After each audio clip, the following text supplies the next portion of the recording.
अतर्रा ग्रामीण में चोरों का आतंक।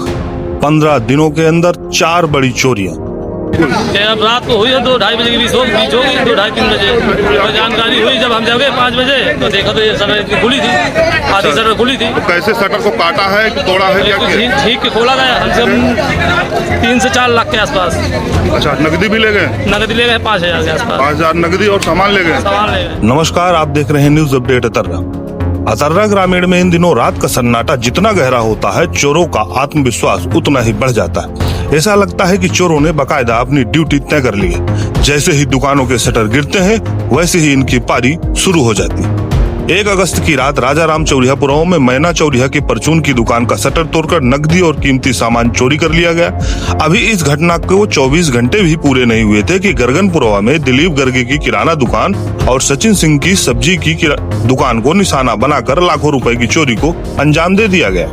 हमारी दुकान भी हुई है और बगल के हमारे चाचा की दुकान प्रदीप गर्गे की उसकी दुकान भी है। काहे की दुकान है आपकी? सब्जी की।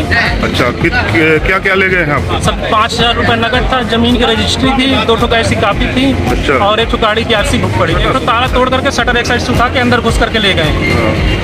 और चोरी करने वाले ही 5 के पास के संदिग्ध लोग हैं। पास के लोग बैठ कर दिन भर दारू पीते हैं, पुलिस सारा दिन यहाँ से निकल जाती है, उनको खिलाफ कोई कार्रवाई नहीं की जाती है। तो ये दिन में रात में पुलिस आती है पेट्रोलिंग के लिए? पेट्रोल हमने कभी नहीं दिखाते हुए यहाँ पर। इससे पहले करीब 15 दिन पहले भी राजाराम चौरियापुराओं में एक गरीब मजदूर के सोने घर में लाखों रुपए के जेवरात चोरी कर लिए गए थे। यानी 15 दिनों के भीतर लगातार कई घटनाओं ने पूरे इलाके में डर और गुस्से का माहौल पैदा कर दिया। ग्रामीणों का कहना है कि इलाके में पुलिस की गश्त समय पर नहीं होती है।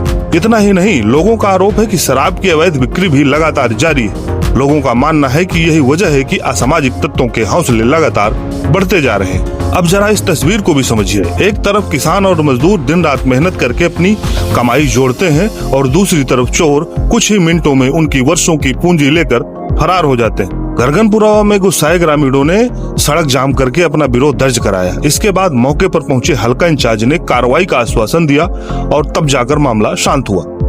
लेकिन सबसे बड़ा सवाल यह है कि आखिर कार्रवाई कब होगी, क्योंकि जनता को अब आश्वासन नहीं बल्कि नतीजे चाहिए। मजे की बात यह है कि अगर यही हाल रहा तो आने वाले दिनों में चोरों को इलाके का सबसे सक्रिय कर्मचारी घोषित कर देना चाहिए, क्योंकि उनकी मौजूदगी हर रात दर्ज हो जाती है, जबकि सुरक्षा व्यवस्था सिर्फ कागजों तक सीमित दिखाई दे रही। फिलहाल अतर्रा के लोगों की आंखों से नींद गायब है और चोरों की आंखों में किसी तरह का डर दिखाई नहीं दे रहा। का पॉइंट भी है, 100 नंबर भी नहीं यहाँ दिखती है। लोग 12 बजे तक, यहाँ तो 10:30 बजे तक वैसी दुकान खुला रहती है, लेकिन कोई वही नहीं है। और 12 बजे के बाद में कुछ समस्या हुई है यहाँ, पता नहीं कौन चोर आए, कौन सा गए सक्रिय है कि किसी दिन चोरी करते हैं, किसी दिन माल लूट के ले जाते हैं, किसी दिन स्टेपनी खोल लेते हैं, किसी दिन कुछ करते हैं, ऐसे करके मार के। कैमरे के पीछे की खामोशी और जनता के मन में उठ रहे सवालों के साथ हमारी खास रिपोर्ट आपको कैसी लगी, कमेंट करें। चैनल सब्सक्राइब करके वीडियो शेयर करना ना भूलें।